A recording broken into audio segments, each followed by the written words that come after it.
Nous avons une Française en demi-finale de Roland-Garros, Loïs Boisson. Qui l'eût cru avant le début de Roland-Garros, alors que le tennis féminin français vivait l'une de ses plus grandes crises.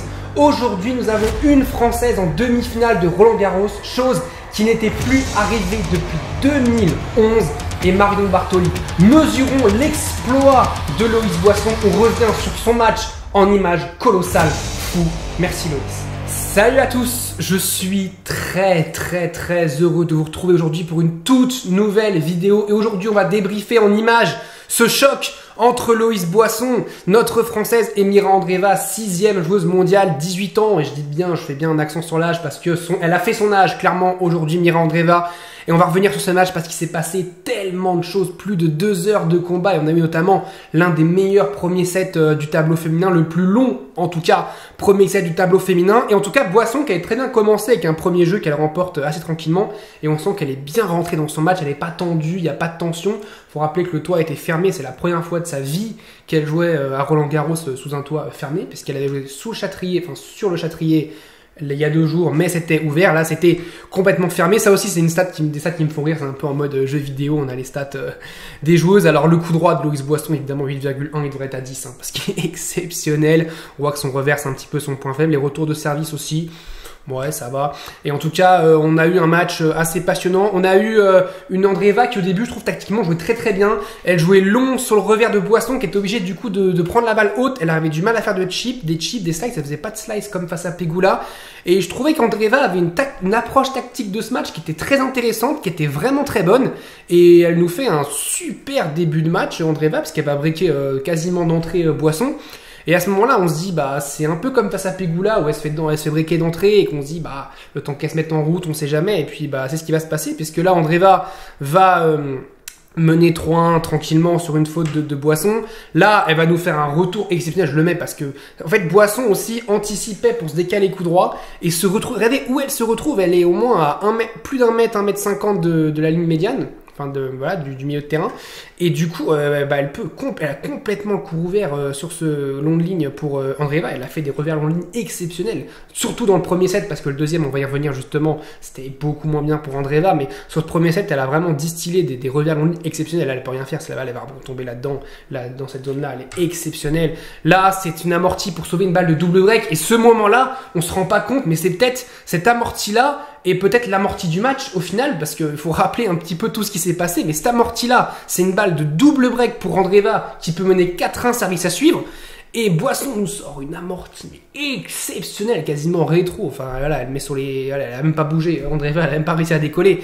Et à ce moment-là, ça change complètement le match, puisque Boisson va revenir à 3-2, et Boisson, sur une vilaine faute en revers de Mira Andreeva, va revenir à 3 partout. Et là, on va commencer à avoir notre vrai combat. On est à 3 partout, 28 minutes de jeu, on l'a notre combat. Et puis Boisson, par contre, ça aussi, c'est des trucs qui m'ont un peu dérangé, c'est qu'en revers, je trouve, au début de match, elle a pas trop chippé, elle a essayé de jouer vraiment fort sur le revers, et elle avait un peu de mal. On a senti que son revers, c'est pas comme son coup droit, quand ça part, c'est exceptionnel. Là, on voit qu'elle est mal placée et qu'elle va mettre sa balle dans le couloir, alors qu'elle aurait dû peut-être revenir encore sur la jag revers, mais je pense qu'elle aimait pas trop au début de tenir cette jag revers face à Andreeva, parce qu'Andreeva tenait très bien la balle, elle faisait très peu de fautes, ce qui a bien changé en cours de match. Mais Andreeva à ce moment-là faisait très peu de fautes. Ensuite, pareil, encore une fois, un super retour d'Andreeva pour breaker. Longue ligne en revers, c'est la même chose, hein. On voit Boisson qui est encore une fois sur son côté revers pour tourner autour de son revers et se préparer en coup droit pour anticiper en fait le croisé d'Andreeva. Sauf qu'Andreeva, elle est intelligente, elle joue longue ligne, et du coup, bah, Boisson est prise un petit peu à revers, sans un mauvais jeu de mots, et elle se fait avoir, elle se fait breaker dans la foulée, avant encore une fois de nous offrir vraiment un super moment, parce que là on se dit qu'elle peut débreaker, elle va pas le faire parce que sur cette remise en amorti elle va mal la jouer, elle va la remettre tranquillement ici, Andreeva va faire un petit passing tranquillement.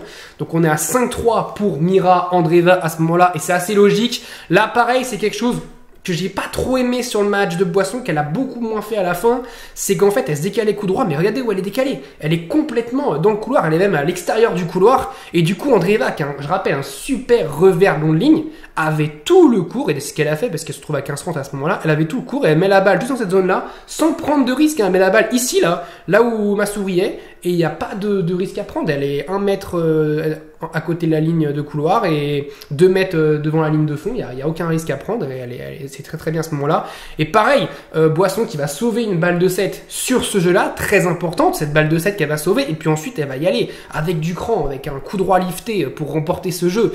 Et on se dit, au moins c'est bien parce qu'elle pousse Andreeva à servir pour le 7 et c'est important de voir une jeune joueuse comme Andreeva qui a 18 ans, je rappelle, même si elle est top 10, même si elle a gagné WTA 1000, là c'est pas pareil, elle est ultra favorite pour aller en demi-finale de Grand Chelem, mais elle joue une joueuse qu'elle ne connaît pas, qui est au-delà de la 300e place mondiale, qui est 361e avant le tournoi, qui maintenant va être top 100, sa vie va complètement changer, elle est tableau sur tous les Grands Chelems, sur quasiment tous les WTA 1000, c'est fou ce qu'elle nous fait, Boisson, ce match va complètement changer sa vie, mais Andreeva, elle savait que c'était un moment hyper important pour elle, pour aller en demi-finale, et bah on voit qu'elle s'est un peu chiée dessus sur le jeu pour servir, parce que là, elle fait une mauvaise faute.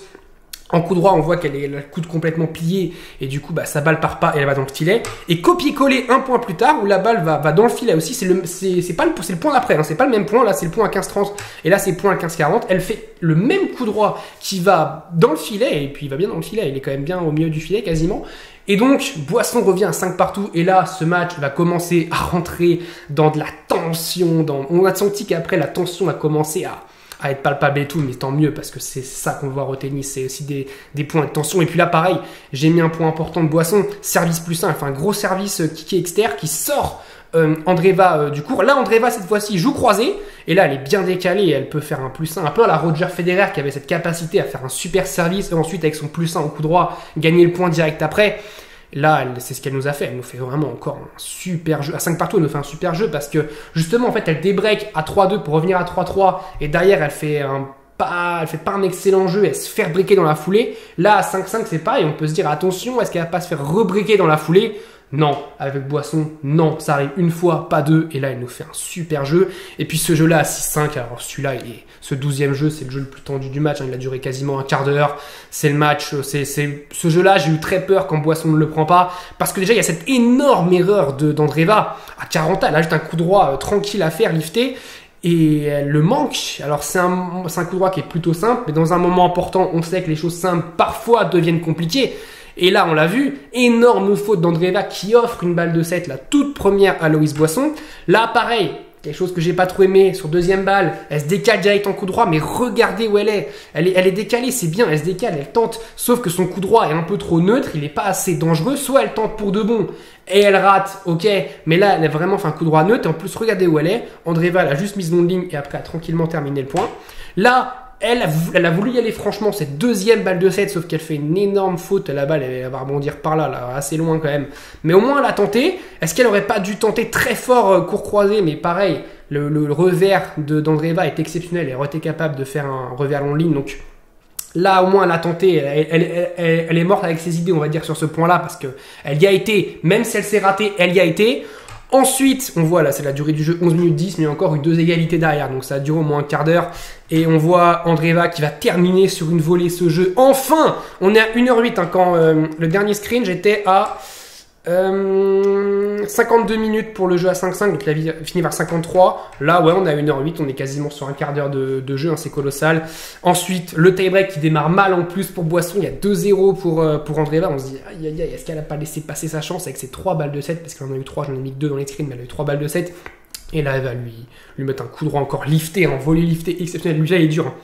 Parce qu'elle a un peu, je crois qu'elle recule un petit peu, enfin elle n'est pas hyper bien placée, elle arrive quand même à bien se placer derrière pour la taper, et elle prend à contre-pied Mira Andreeva. Elle va ensuite mener 4-3, elle va mettre un parpaing en coup droit, encore une fois elle est bien décalée, mais là elle fait mal, Andreeva ne peut pas contrer ce coup droit là quand il fait mal, et elle se retrouve 5-3, sauf que Mira Andreeva va se battre, va revenir 5 partout, et là il y a un passing qui honnêtement... Il est métable, quoi. C'est pas un passing qui est... La balle est sur elle, sauf que c'est en revers, c'est son point faible, c'est un moment très important et sa balle va malheureusement est dans le filet. Parce qu'en plus, Andreeva, la balle, elle tente une balle courte, ce qui est plutôt bien joué parce qu'Andreeva est pas complètement avancée et une balle courte aurait pu surprendre Andreeva, qui je pense attendait peut-être un lob et se préparait pour un lob. D'ailleurs, elle a bien se matché, je trouve, sur ce match, Andreeva. Et ensuite, Énorme faute d'Andreeva sur un magnifique lob de Boisson, justement. Elle le récupère, coup droit, et elle fait une faute. Boisson sauve sa deuxième balle de set et se retrouve à 6 partout. On a 1h18, on ne sait toujours pas qui a remporté le premier set. Et ensuite, énorme faute sur deuxième balle de Boisson, énorme faute de revers en plus d'Andreeva dans le filet. On sent la tension en fait de Mira Andreeva à ce moment-là qui au début du match était super calme, et puis plus le match va avancer, on va y revenir justement dans le deuxième set, plus le match avance, plus elle se tend, mais après c'est logique, je rappelle qu'elle a 18 ans, c'est un moment hyper important pour elle parce qu'elle est ultra favori, elle n'a pas le droit de perdre, entre guillemets dans sa tête, elle n'a pas le droit de perdre ce match, elle peut pas perdre dans sa tête contre une inconnue qui débarque comme ça en grand chelem et qui va lui voler la vedette. Et bah c'est ce qui s'est passé parce que derrière elle va encore faire une faute et Boisson va prendre ce premier set après 1h20 de combat, de tension, de balles de set de chaque côté, de break des breaks, mais on a vraiment eu un très gros premier set, je trouve. Il y a tout eu, il y a eu la dramaturgie, il y a eu le suspense, il y a eu le contexte du set avec une Française, il y a eu une joueuse qui est devant, l'autre qui revient.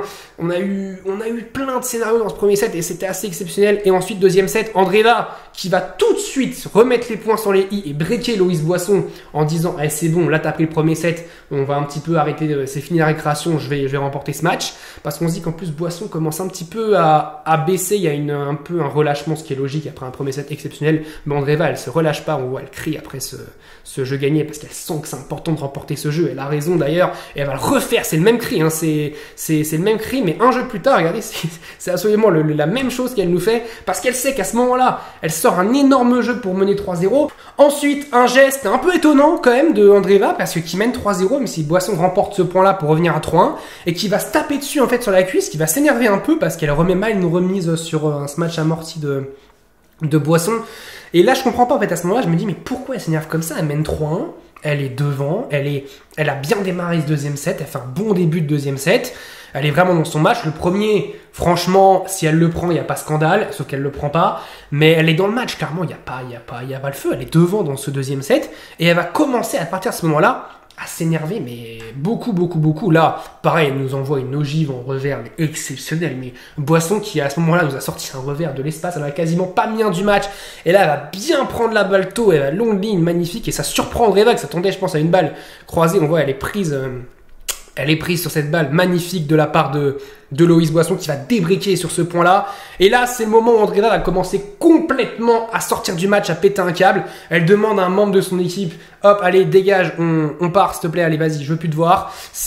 À partir de ce moment-là, Andreeva va complètement exploser dans sa tête. Il faut comprendre, moi, je fais un peu le parallèle de ce match-là au match Alcaraz-Gaston qu'on a eu à Bercy, où Alcaraz a complètement pété les plombs dans sa tête face à Gaston, où il a complètement explosé. Et je trouve que ce match-là a forgé un peu le mental aussi de Carlos Alcaraz. Et je pense que ce match-là sera fondateur pour Andreeva parce que pareil, il y a le public qui est contre elle, qui a vraiment été contre elle et qui a été même carrément parfois un petit peu limite avec elle, comme avec Alcaraz à Bercy.